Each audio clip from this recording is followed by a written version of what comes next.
alguien necesita ir al baño, vaya al baño, porque este es un estudio que no quiero que se pierda, porque es un estudio muy controversial, que si usted se pierde una partecita, después usted ya no va a entender. El estudio trata del velo y es un tema muy controversial, porque la gente dice, ¿por qué lo tengo que usar y por qué no lo tengo que usar? Tampoco se trata de que, ahora la iglesia me va a obligar a usar el velo.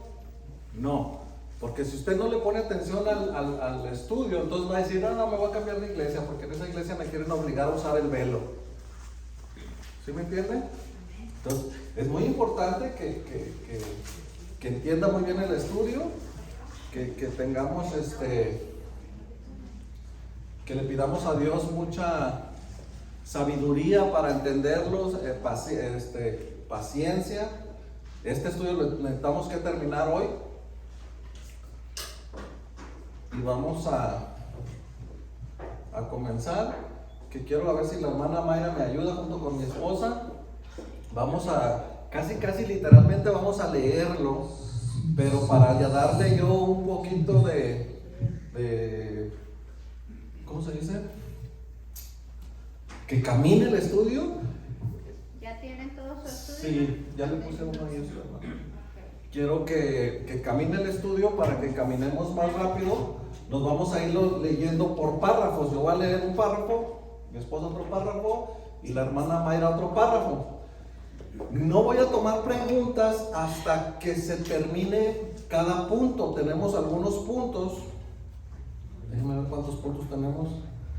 Tenemos 5 puntos, pero no voy a parar a hacer, no me haga preguntas hasta que no se termine cada punto. Porque todas las dudas que tiene, el mismo estudio no las contesta. Entonces, si usted me pregunta una pregunta que necesito contestarla, que el punto 5 me la va a responder, no tiene caso. ¿Me explicó? Entonces, para tener un poquito de orden. Ok, vamos a hacer una pequeña oración.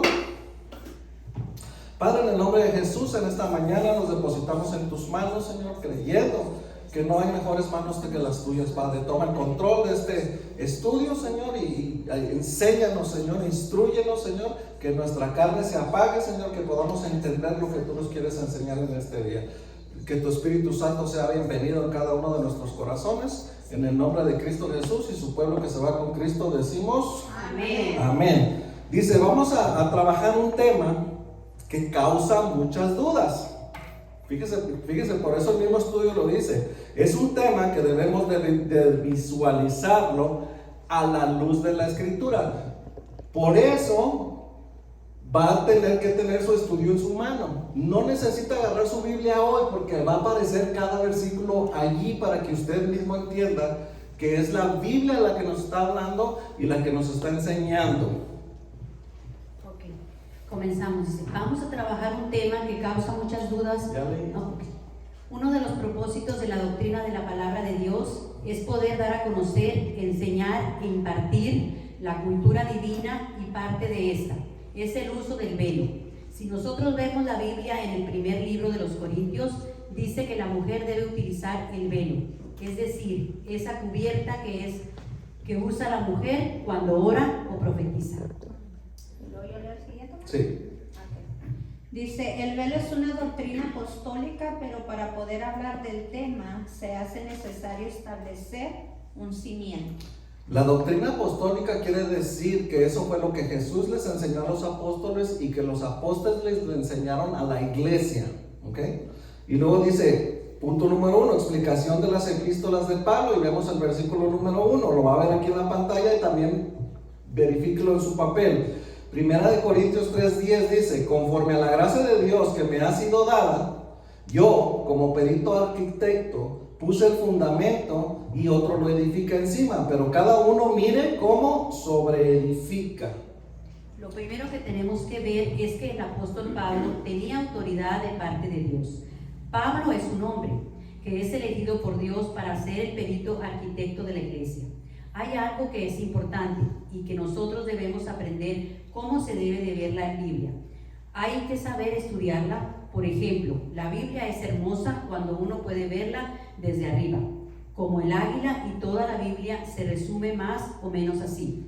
Primero el Antiguo Testamento, luego podemos hablar de los Evangelios, después el libro de los Hechos de los Apóstoles, seguidamente vienen las epístolas, entre las cuales está la de Judas, las de Juan, las de Pedro y sobre todo las del apóstol Pablo, y finalmente aparece el Apocalipsis.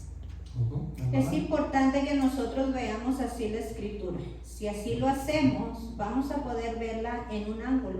La veremos como la visión del águila y vamos a poder ver lo siguiente. Fíjese, la visión del águila la vamos a ver desde arriba. ¿Por qué vemos como la visión del águila desde arriba? ¿Quién es el que está arriba?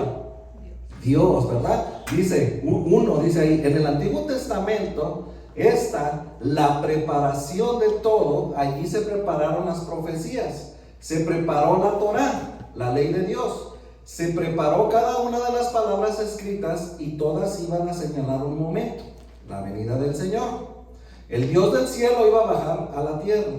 Por eso la Biblia dice en Juan 1:14, Dios se hizo carne, y lo vemos aquí. Dice, entonces la palabra se hizo hombre y vino a vivir entre nosotros. Estaba lleno de amor inagotable y fidelidad, y hemos visto su gloria, la gloria del unigénito Hijo de Dios. Dice, en los evangelios está la manifestación cuando viene el Señor y se hace carne, nace en Belén y empieza a manifestarse. Se manifestó Dios hecho hombre. Esto es el ministerio de la piedad, el cual nosotros lo podemos ver en 1 de Timoteo 3:16, que dice, sin duda alguna, el gran ministerio de nuestra fe es el siguiente: Cristo fue revelado en un cuerpo humano y vindicado por el Espíritu. Fue visto por ángeles y anunciado a las naciones. Fue creído en todo el mundo y llevado al cielo en gloria. Después, en el libro de los Hechos de los Apóstoles, viene la propagación. Es el libro de los Hechos. Se mira que todo nació en Israel, pero de ese país bendito emerge para toda la tierra, no solo para los judíos, sino también para los gentiles. Por eso se dice que Jesús dividió. Él es el parteaguas. Él dividió la historia, el tiempo, pero al mismo tiempo se dividió. Se convirtió en un vínculo que ya antes los judíos y gentiles estaban separados por una pared, la cual fue derribada por Cristo, para hacer de los pueblos uno solo. Efesios 2:14. Efesios 2:14 dice, pues Cristo mismo nos ha traído la paz. Él unió a judíos y a gentiles en un solo pueblo, cuando por medio de su cuerpo en la cruz derribó el muro de hostilidad que nos separaba. Por eso la Biblia menciona en Gálatas 6:16, que la paz y la misericordia de Dios sean con todos los que viven según ese principio. Ojo aquí, según ese principio. Dice, ellos son el nuevo pueblo de Dios. Que ahora nosotros somos el Israel de Dios. Seguidamente están las epístolas, en las cuales encontramos la explicación de todo. Esta es la parte medular, la explicación de todo el ministerio de Dios. Y finalmente en el Apocalipsis se da la consumación de todo el plan de Dios. Estas 5 divisiones nos han servido durante todo el tiempo del ministerio para poder tratar de entender mejor la Escritura. Hay un plan de Dios, ojo ahí, un plan que había estado reservado, un plan que había estado oculto desde los días de la antigüedad. El plan era que el mismo Dios se iba a hacer carne. ¿Con qué propósito Dios se iba a hacer carne? El propósito era venir a experimentar lo que el humano siente para luego dar su vida y poder pagar por nosotros. Redimirnos, comprarnos, y todo esto usted lo encuentra en la Biblia, todo está ahí. Por eso vimos en el Antiguo Testamento, es la preparación del plan de Dios. Los evangelios son la manifestación del plan de Dios. En los Hechos se propaga este evangelio de la salvación, en las epístolas se explica y en el Apocalipsis se consuma. Pero note entonces que cuando se habla del apóstol Pablo, dice que es el perito arquitecto, el que es como un arquitecto que llega a la obra con su caso, llevando en sus manos los planos espirituales Son planos arquitectónicos, pero espirituales. Para que entienda qué es lo que significa que Pablo es el perito arquitecto, a Pablo se le dieron los planos espirituales para cómo se debería de fundar la iglesia, basado en que fue llevado Pablo al cielo y él podía ver lo que él vio en el cielo tenía que ser establecido aquí en la tierra. Amén. Amén. Dice, es importante que usted ponga atención en esto. Las epístolas son la explicación de todo el plan de Dios. Las epístolas son los planos de edificar la iglesia. La iglesia no se edifica por modas o por implementación de un plan de mercadeo. Unas buenas relaciones públicas, no. Si queremos edificar a la iglesia, debemos ir a estudiar las epístolas. Es ahí donde aprendemos cómo edificar. En las cartas a los Corintios aparece la iglesia de Corinto. Era una iglesia con cobertura apostólica. Era una iglesia poderosa, porque tenía manifestaciones de los dones del Espíritu Santo. Y Pablo, en medio de aquella manifestación tan hermosa, empezó a regir el orden. Por eso vemos que explica cómo se deben manejar los dones del Espíritu, cómo debemos administrar la manifestación del Espíritu, y esto solo se logra a través de leer las explicaciones que da el apóstol Pablo. Y en la epístola de los Corintios lo hace. Usted puede leerlo del capítulo 11 al 14, ahí viene hablando de las regulaciones que Pablo tuvo que hacer. Fíjese la importancia que nos dice, o sea, ¿quieres edificar una iglesia? Nosotros queremos edificar una iglesia. Amén. Por eso esto es una clase donde nosotros necesitamos aprender, pero si nosotros no vamos y leemos qué escribió Pablo, no podemos entender por qué hay cosas que nosotros no crecemos, no avanzamos y no nos proyectamos, porque no lo hacemos conforme al modelo que Dios nos señaló a través de Pablo. Dice, por ejemplo, Pablo vio que toda la gente empezaba a hablar en lenguas. Todos querían decir una palabra y Pablo les dijo, vamos a hacerlo en orden. Vamos a hacerlo por turnos. Si alguno tiene el don de hablar en lenguas y no sabe la interpretación, Dios va a levantar otro que pueda interpretar y otro que pueda tener el don de sabiduría, el don de ciencia, de fe, de milagros. Entonces se comenzó a establecer un orden. ¿Hasta aquí alguna pregunta? ¿No? Ok, vamos al número 2. Primera de Corintios es cultura divina. Primera de Corintios 11:5. Pero toda mujer que tiene la cabeza descubierta mientras ora o profetiza, deshonra su cabeza, porque se hace una con la que está rapada. Pablo da una regulación en Primera de Corintios capítulo 11 diciendo, es importante que nos demos cuenta que cuando la mujer ora o profetiza, se debe de cubrir la cabeza. Aquí tenemos que enfrentar algunas cosas. Hemos venido hablando de cultura divina. Ahora bien, considerando que estamos tratando de los corintios y hablar Pablo con ellos acerca del uso del velo, ¿qué tipo de cultura vendría a ser esto de que la mujer debe de cubrir su cabeza cuando ora o profetiza? ¿Es cultura griega porque estamos hablando de los griegos? Es decir, los corintios, o es cultura divina, o es más bien alguna cultura judía. Esto es muy importante porque esto puede resolver el conflicto que hay en las iglesias donde dicen, no, es que eso es cultura. No, es una cultura sí, pero divina. Esta no es cultura como en los judíos, ¿verdad? Los judíos la usan, pero la usan por cultura de hombres, porque ellos se cubren por el sol. No la usan por la cultura divina. Recordamos que la cultura es un conjunto de hábitos y costumbres, y partiendo de esto debemos enfrentarnos a una realidad, porque cuando Pablo habla de este tema puede prestarse para que alguien diga, esa enseñanza del uso del velo tiene una equivocación terrible. Hay personas que han dicho que esta enseñanza es solamente para los corintios, puesto que la epístola fue dirigida a ellos. Si esto fuera así, ninguna de las epístolas que hablaría de nosotros que vivimos, ninguna de las instrucciones y promesas que se encuentran en ellas sería que nosotros, puesto que vivimos en otro lugar del planeta, por ejemplo, el arrebatamiento, no sería para nosotros, sino solo para los que viven en la Tesalónica. Esto lo podemos ver en 1 de Tesalonicenses 4:17.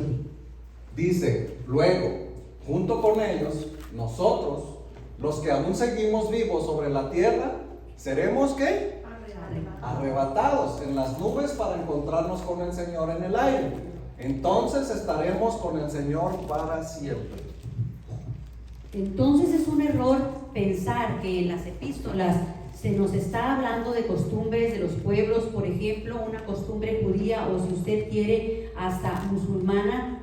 Las mujeres musulmanas tienen por costumbre usar hijab, pero esto no es así, porque por ejemplo Pablo dice que al hombre le es deshonroso cubrirse la cabeza. El hombre no tiene que tener la cabeza cubierta, pero en los días de Pablo los hombres usaban un manto y usaban túnicas.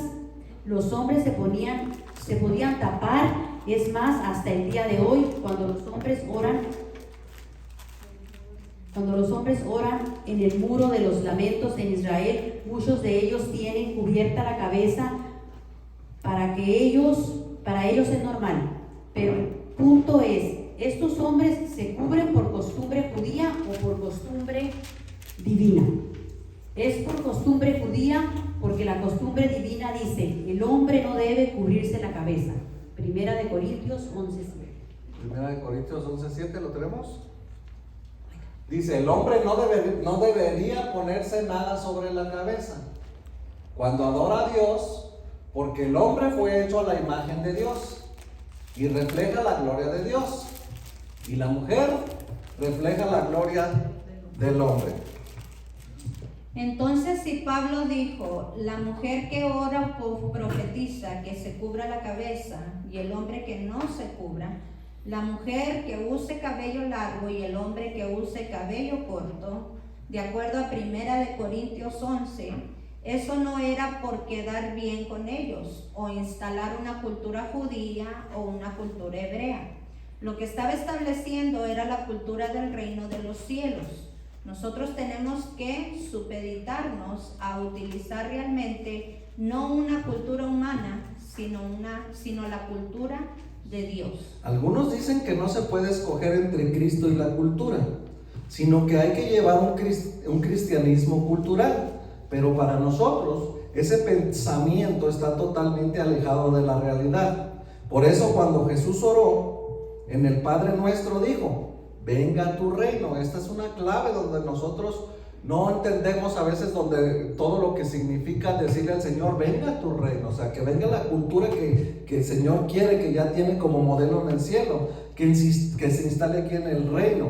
Entonces es importante que nosotros podamos descalificar de entrada que esto sea una doctrina o una costumbre o parte de la cultura judía. Seguramente no lo es. Los griegos eran soberbios. Ellos se creían que sabían mucho. Entonces Pablo les dice, yo estuve en la reunión con ustedes y veo que no lo están haciendo bien. Por eso quiero enseñar la cultura divina. En la cultura divina dice que toda mujer que ora o profetiza se debe cubrir la cabeza. Y dice también que el hombre no se cubra. Entonces cuando Pablo llegó a Corinto, vio el problema y les dijo, lo que ustedes hacen no es correcto. Quiere decir que la cultura que tenían los griegos no era parte de lo que Pablo les estaba llegando a impartir. Por tal razón podemos concluir que la cultura griega tampoco tenía nada que ver con esta enseñanza. Veamos entonces que Pablo, a través de las epístolas, tiene la tarea de dar la explicación del plan divino. Una vez que tengamos muy bien explicado todo lo que la iglesia debe hacer, va a venir toda la consumación del plan de Dios. Usted puede abrir la Biblia y se va a dar cuenta que dice, Pero si alguno parece ser contencioso, nosotros no tenemos tal costumbre, ni la tienen las iglesias de Dios. Cuando dice nosotros, ¿a quiénes se refiere? ¿Al apóstol Pablo nada más? No, se refiere a todos los apóstoles y dice que no tienen la costumbre de ser contenciosos. ¿Por qué? Porque a ellos les toca el evangelio de enseñar, el evangelio de la rogativa, todo lo enseñado no por obligación ni por imposición, sino que es por súplicas y ruego, pues el ser contencioso no es costumbre ni de los apóstoles ni de la iglesia de Dios. Cuando Pablo llegaba a la iglesia de los Corintios, llegaba a sentar doctrina apostólica como cultura divina. No era la cultura judía y mucho menos musulmana, tampoco griega, porque de haber sido griega, Pablo no habría tenido necesidad de enseñárselas. Lo que estaba tratando de enseñar este estudio es que nosotros no tenemos que entrar en discusión ni en contiendas. Nosotros no debemos de entrar en discusión de que, es que sí debemos de usar el velo, es que no debemos de usar el velo. No es algo que nosotros debamos de convencer a la gente. La gente se tiene que convencer sola, leyendo las escrituras y decidir, ¿lo debo de hacer o no lo debo de hacer? Dice, ¿tiene alguna pregunta para antes de entrar al punto 3? Sí. Sí, A dígame. mí me está haciendo un poquito confuso. Sí, dígame. ¿Debe o no se debe usar el velo? Para mí, yo tengo entendido que era costumbre del Antiguo Testamento. En Cristo se rompió la ley. Ahora, se queda hoy en día al ¿cómo se dice esa palabra? ¿Se lo deja a su criterio el Señor o lo tiene que implementar? Para nosotros que vivimos aquí en Amarillo, Texas, es según su criterio por la cultura que vivimos aquí en Amarillo, Texas. Texas es una cultura la más difícil de los 52 estados de los Estados Unidos. La palabra me debe de enseñar a mí, el Espíritu Santo me debe de enseñar a mí y decir, ¿lo debo de usar o no? No debe de ser, por eso lo mirábamos ahorita, no debe de ser, hermano, estamos obligados a que todos tengan, no es una obligación, pero el estudio le va a enseñar si sí o si no. Pablo nace, Dios lo levanta en el Nuevo Testamento. En las cartas apostólicas, ¿por qué habría Pablo de enseñar algo que ya no se iba a usar? ¿Por qué Dios iba a traer una confusión a través de Pablo? O sea, no tiene lógica cuando Dios no es un Dios de confusión. Mi hermana tenía una pregunta. Hermano, Ezequiel, ¿era la misma? El mismo estudio nos va a ir dando respuestas ahorita. No lo oí. ¿Era la pregunta? Si lo deja pues de acuerdo a tu criterio, usar o no usar el velo, o se debe de implementar el velo. Sí, es conforme a su criterio, porque una persona nueva que entra va a decir, yo no voy a poner el velo. Esto es para una persona madura. Creo que la relacionan con religión. Sí, la relaciona con religión, exactamente. Dice el punto número 3, sistema de la gracia, sistema de gobierno. Aquí nos va a explicar un poquito esa pregunta. Esto es muy importante en las cosas de Dios. Hay dos sistemas que se conjugan. El uno complementa al otro. Estos dos sistemas que se mueven en la escritura son el sistema de la gracia y el sistema de gobierno. El sistema de la gracia se refiere a que todos somos iguales.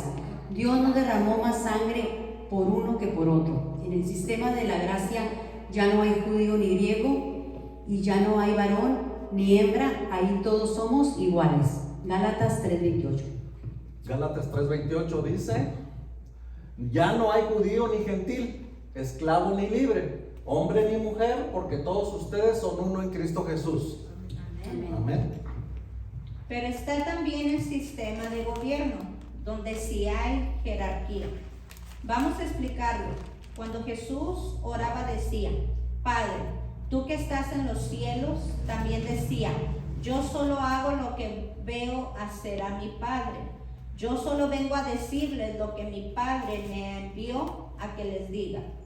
Ahí se mira que hay una jerarquía y eso confunde a muchos, porque dicen, entonces el Padre sí es Dios, pero el Hijo no.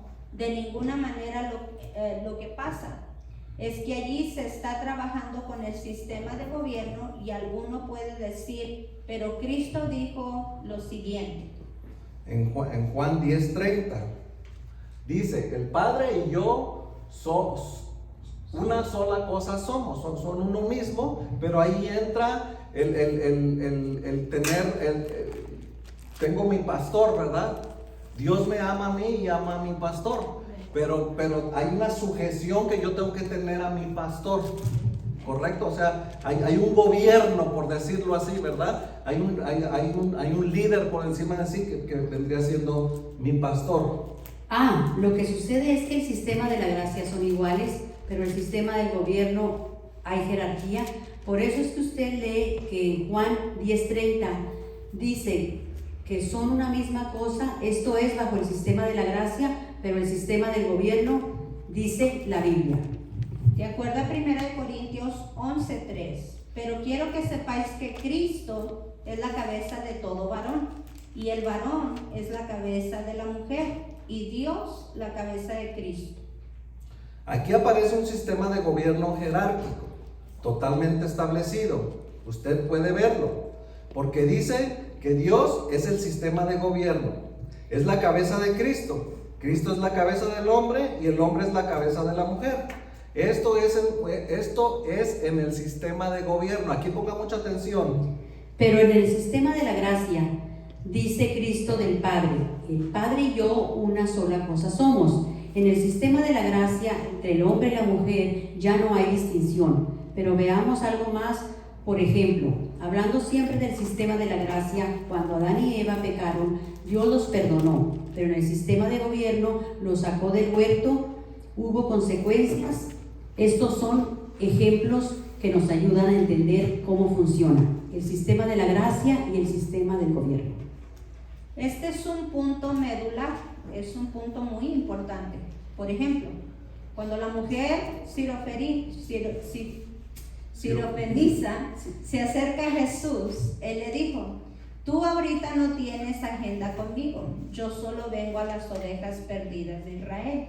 Aquí podemos ver el funcionamiento, el sistema de gobierno, ya que él no venía a atenderla a ella, pero en el sistema de la gracia se compadece y la atiende liberando a su hija, de acuerdo a Marcos 7:25 al 29. Que dice así, dice, enseguida una mujer que había oído de él se acercó y cayó a sus pies. Su hijita estaba poseída por un espíritu maligno. 26. Y ella le suplicó que expulsara al demonio de su hija. Como la mujer era una gentil, nacida en la región de Fenicia, que está en Sina. Jesús le dijo, primero debo de alimentar a los hijos, a mi propia familia, los judíos. No está bien tomar la comida de los hijos y arrojársela a los perros. ¿Sí?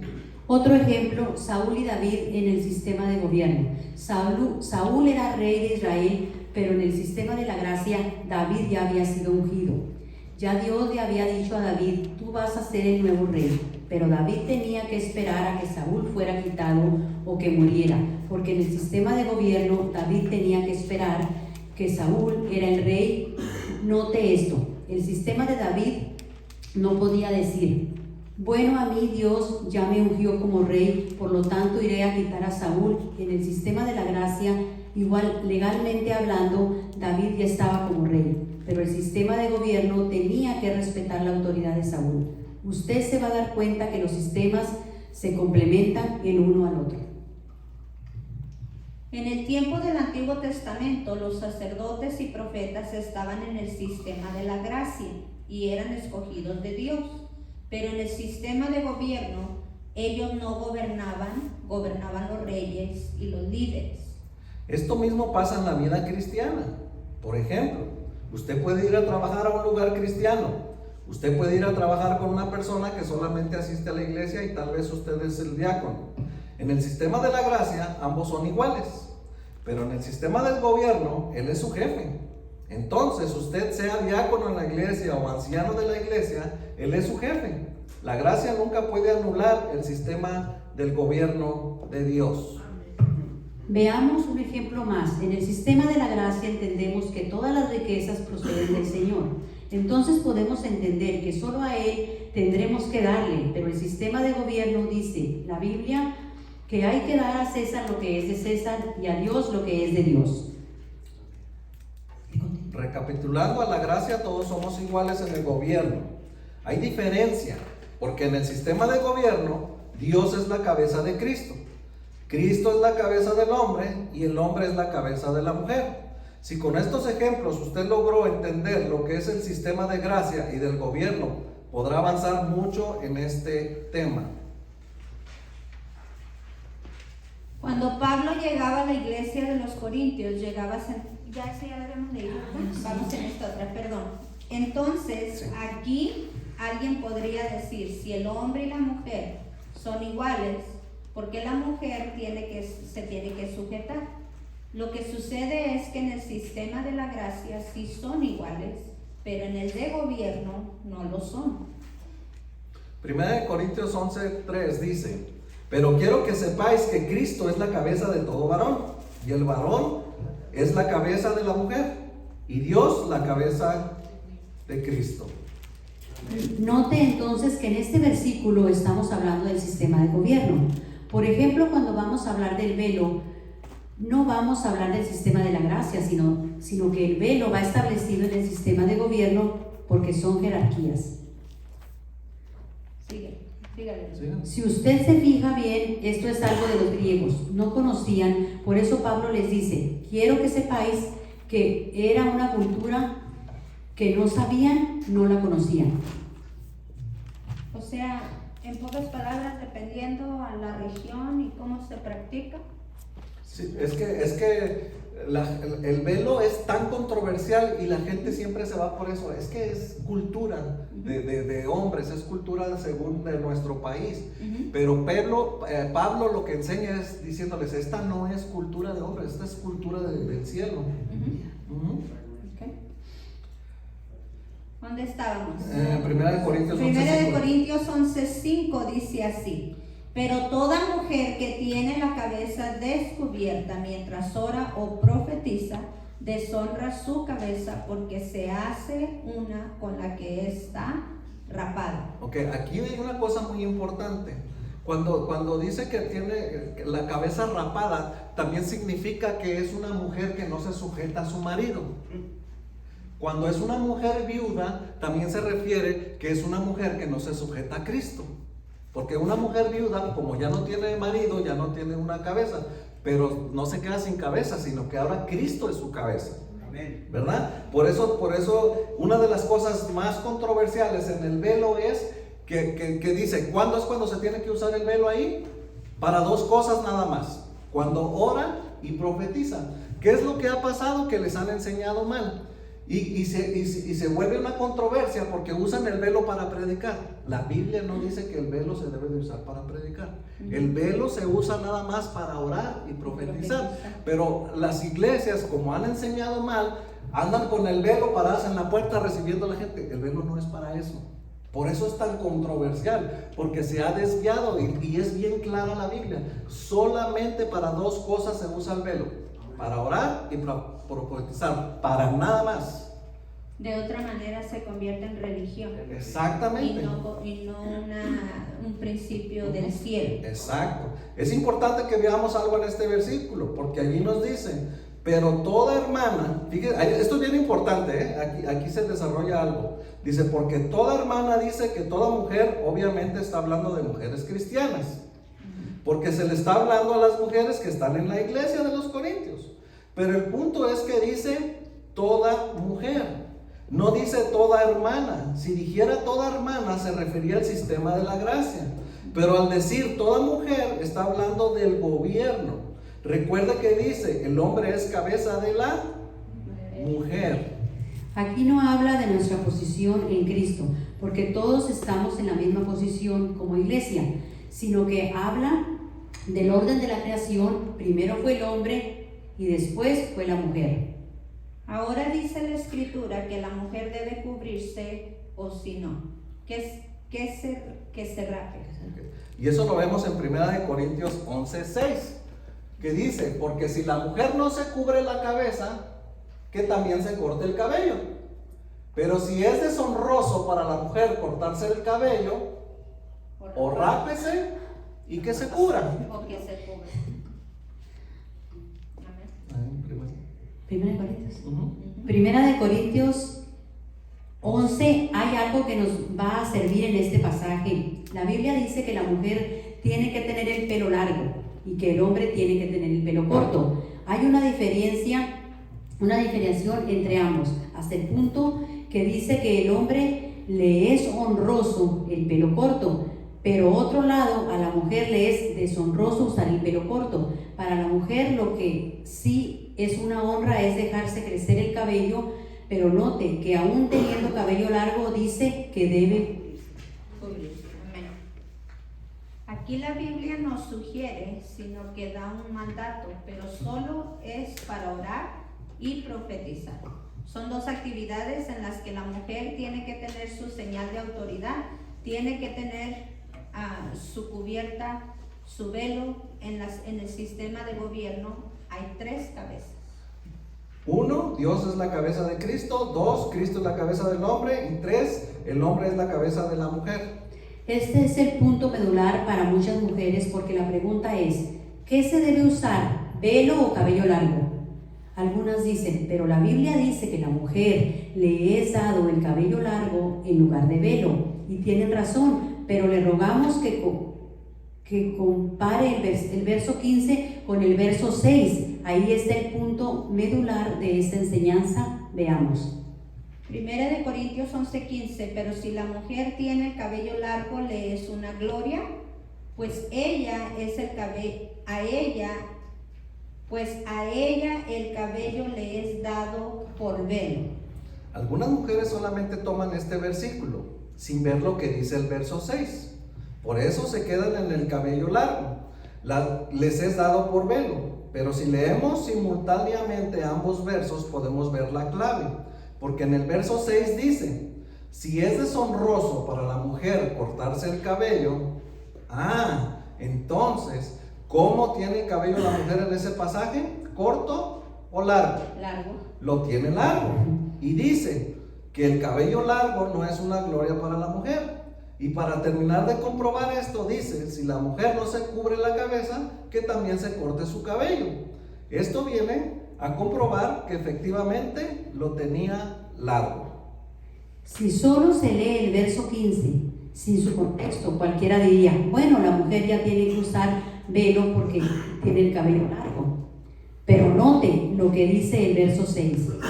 1 Corintios 11:6, porque si la mujer no se cubre la cabeza, que también se corte el cabello. Pero si es deshonroso para la mujer cortarse el cabello o raparse, que se cubra. Veamos nuevamente cómo tenía la mujer el cabello. Lo tenía largo, pero note que, a pesar de tenerlo largo, al final le dice que se cubra. La mujer tiene 2 cubiertas. Es como la mujer de Proverbios 31:25. Vamos a ver Proverbios 31:25. ¿Sí? ¿No lo tenemos? Dice la mujer, habla de la mujer virtuosa que se cubre 2 veces, tiene doble cobertura. Esto es lo que se pierde las mujeres cuando no lo usan, pero como decía la hermana, hizo una pregunta muy bien. O sea, es algo que usted debe de decidir como mujer. ¿Sí me explico? Usted tiene una cobertura, pero si usted quiere tener una doble cobertura, pues lo usa.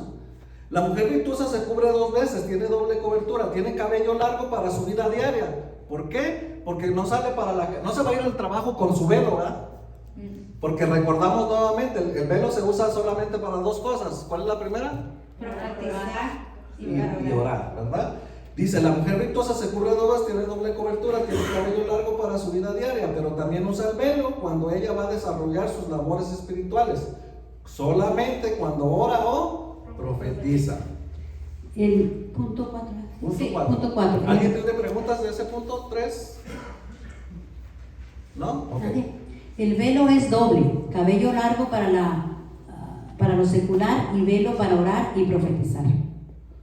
Vamos a seguir ahondando en este punto. Hemos visto que el velo es un tema que va dentro del sistema de gobierno.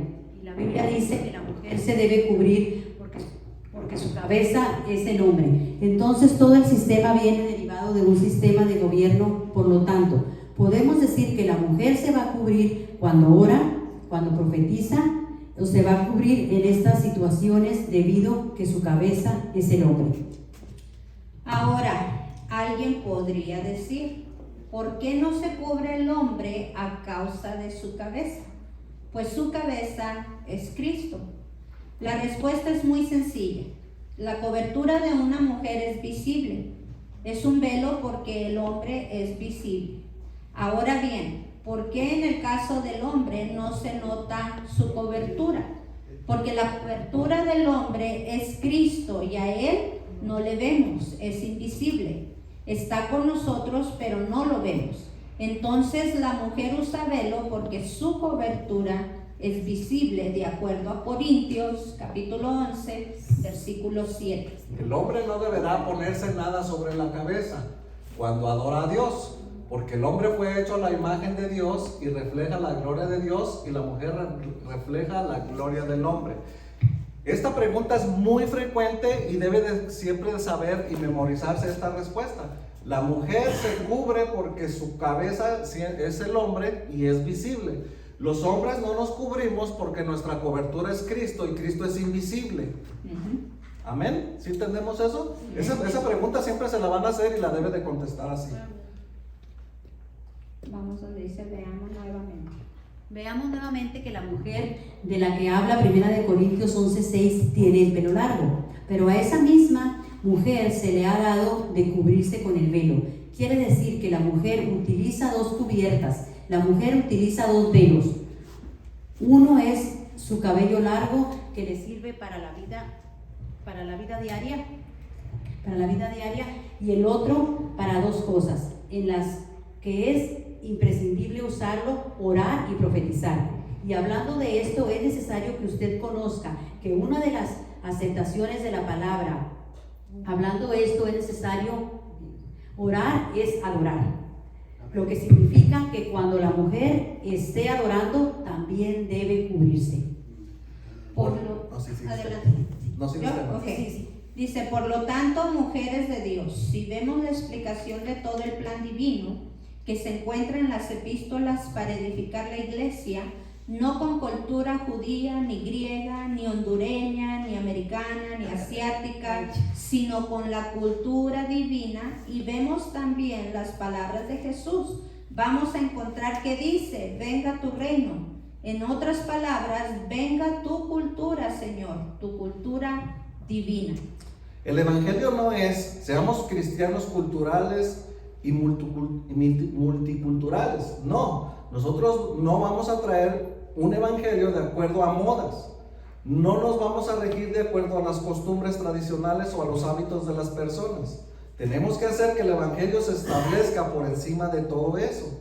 Vamos a traer el reino de Dios, y el reino de Dios es para los convertidos. El reino de Dios es que el Señor reine aquí con nosotros, que se haga su voluntad. Vamos a obedecer su voluntad. ¿Alguien tiene preguntas en el punto 4?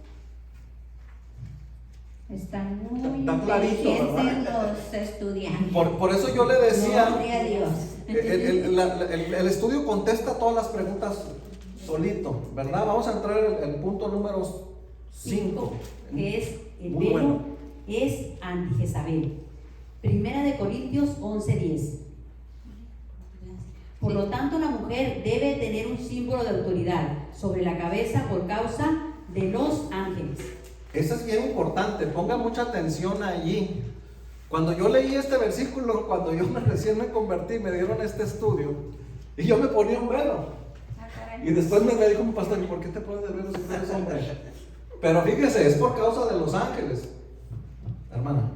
La mujer debe cubrirse a causa de los ángeles. Cuando nos reunimos en los cultos, nos visitan ángeles buenos y ángeles malos. Debido a esto, la mujer debe cubrirse porque es un objetivo para los seres angélicos.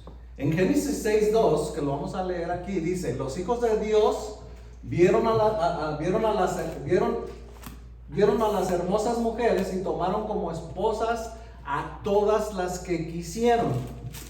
Aparecen seres que no eran terrestres, y estos seres bajan de la tierra, escogieron entre las mujeres y tuvieron relaciones con las hijas de los hombres. Por otro lado, en Sodoma y Gomorra sucede algo más fuerte. En Génesis 19 dice que llegaban los ángeles para ver la manera de cómo podían incubar, de cómo tener relaciones con las mujeres.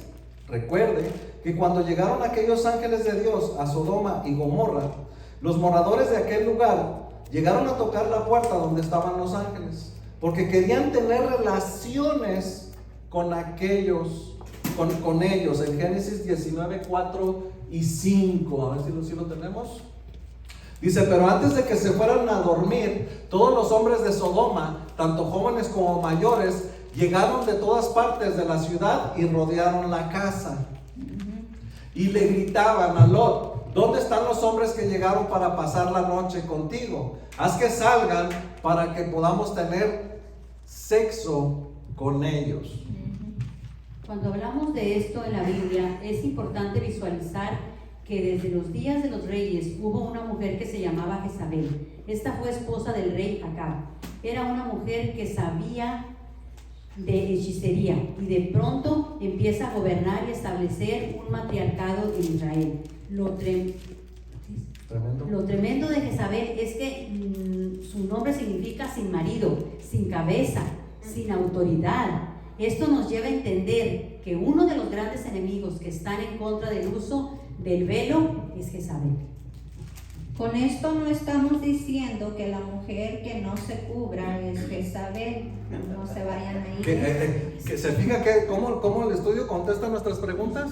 O sea, no nos están condenando, porque esto es algo que el Espíritu Santo te debe de poner a ti en convicción. Si todavía no te lo pone en convicción, está bien. Dice: bajo ningún punto de vista, pero nuestra tarea es decirle que Jezabel es sin marido, sin autoridad, y como ya vimos antes, el marido es la cabeza de la mujer, pero el mover de Jezabel es provocar matriarcado espiritual. El movimiento de Jezabel es muy profundo, ya que no solo promueve el matriarcado, hay otras cosas más, y es muy profundo. Por ejemplo, el movimiento de Jezabel es ponerse en contra de las autoridades.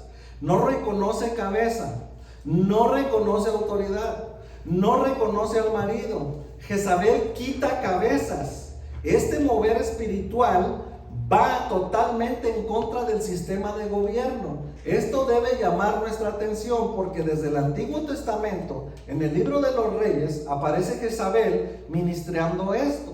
Ella se apoderó del gobierno de Israel en aquellos días, dejando afuera a su esposo Acab y estableciendo así un matriarcado que podemos ver en Primera de Reyes 16:31. Dice: y como si fuera poco, haber seguido el ejemplo pecaminoso de Jeroboam, se casó con Jezabel, hija del rey Edbal de los Sidonios, y comenzó a inclinarse y a rendir culto a Baal.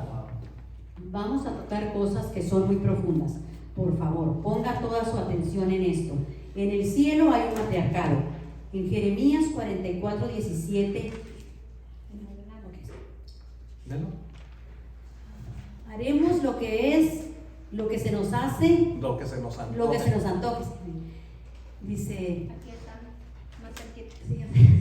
dice: quemaremos incienso y derramaremos ofrendas líquidas a la reina del cielo, tanto como nos guste, tal como nosotros, nuestros antepasados, nuestros reyes y funcionarios han hecho siempre en las ciudades de Judá y en las calles de Jerusalén. Pues en aquellos días teníamos comida en abundancia, estábamos bien económicamente y no teníamos problemas. En adelante. Aquí. En adelante se nos habla de la reina del cielo. Esta reina no es parte de Dios, sino que es el reino de las tinieblas, el cual también tiene su propia organización. En el reino de los cielos está Dios, Padre, gobernando. Pero en el reino de las tinieblas, quien gobierna es una entidad femenina. Muchos dicen que es Satanás. Que el Señor lo reprenda. Es quien gobierna en las tinieblas, pero eso no es así. Él no es el rey del reino de las tinieblas. Él es el príncipe. En Juan 12:31 y Juan 14:30, por adentro. Juan 12:31 dice: ha llegado el tiempo de juzgar a este mundo, cuando Satanás, quien gobierna este mundo, será expulsado. El siguiente versículo. No me queda mucho tiempo para hablar con ustedes, porque se acerca el que gobierna este mundo. Él no tiene ningún poder sobre mí. Porque adentro de este conglomerado de tinieblas, lo que hay es un matriarcado, un movimiento que no establece ni reconoce autoridad. Entonces notemos hasta dónde va el mover de Jezabel, porque luego aparece su fluir, su espíritu. En los evangelios, cuando aquella mujer le manda cortar la cabeza a Juan el Bautista, y qué casualidad, porque en el Antiguo Testamento aparece Jezabel. Primera de Reyes 16:31, no sé si la tienen. Sí, va a salir. Okay. Dice: y como si fuera poco haber seguido el ejemplo pecaminoso de Jeroboam, se casó con Jezabel, hija del rey Edbal, de los sidonios, y comenzó a inclinarse y a rendir culto a Baal. Y dice así, y en los evangelios aparece Herodias y su hija, quien al danzar logra que le corten la cabeza a Juan el Bautista, de acuerdo a Marcos 6:25. Dice: este espíritu quita cabezas y no quiere cabezas y no quiere autoridad. ¿Ya entiende entonces qué es lo jezabélico? Se va por la cabeza para eliminar el gobierno. Después vemos que avanza en el libro de los Hechos, le quitan la cabeza a Jacob. ¿Se fijan cómo Jezabel siempre está buscando la cabeza? ¿Se fija por qué es tan importante orar por nuestros pastores? Porque siempre va por la cabeza. Dice en Hechos 12:2, dice: de repente se oyó un ruido desde el cielo, parecido al estruendo de un viento fuerte e impetuoso, que llenó la casa donde estaban sentados. Al espíritu de Jezabel no le gusta ninguna de las cabezas apostólicas, no le gustan los apóstoles. Finalmente aparece en Apocalipsis, donde dice: tengo contra ti que toleras a esa mujer, Jezabel, que se dice profetiza y que lo que hace es engañar y seducir a mis siervos, según Apocalipsis 2:20. Entonces, por lo que estamos viendo, debemos saber que estamos regresando a los días de Elías. Y a los días de Elías son días finales. Y en los días de Elías hubo problema con reconocimiento de autoridad. Por esto debemos estar alertas, porque este mismo mover está tratando de infiltrarse en este tiempo en la iglesia del Señor. Cuando la iglesia sea arrebatada, el velo será una señal de que se reconoció autoridad. El velo va a dar testimonio silencioso a las potestades, como gritándoles: nosotros sí reconocemos autoridad. El velo es como que estemos diciendo: yo estoy en la gracia, pero me someto al sistema de gobierno de Dios. Es como si las mujeres dijeran: acepto la posición que el Señor me dio. Mi cobertura es visible, mi velo es visible. En el caso del varón, su cobertura es invisible, porque su cabeza, que es Cristo, es invisible, no se ve, pero al final tanto el hombre como la mujer estamos cubiertos. Es como que la iglesia gritará: no me atrevo a rebelarme al gobierno de Dios por la gracia que he recibido. Debemos entender que la gracia que no se respeta se convierte en libertinaje. Por eso, si la mujer no se cubre, es como que hubiera dos cabezas.